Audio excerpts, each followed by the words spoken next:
Thomas, let me ask you this. Yeah.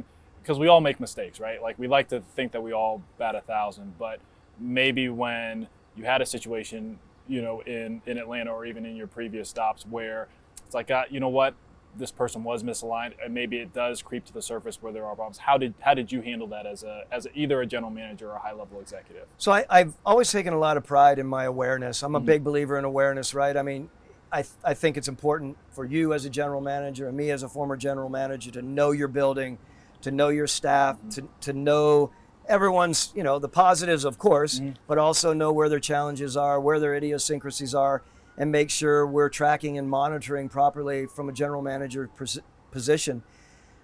I'm a big believer in making sure that I try to help that person correct what may be some of their shortcomings and challenges. And I am a big believer. It's not one strike and you're out.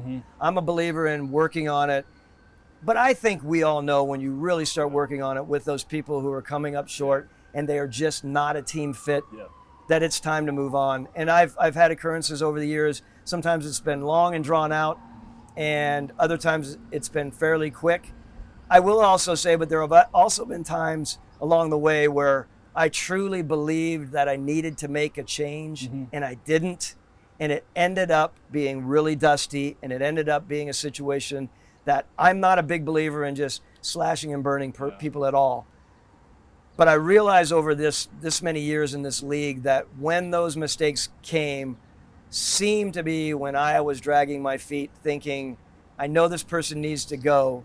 It's just not a good fit. They're very talented and very intelligent, but it's not for this organization. And I hung on.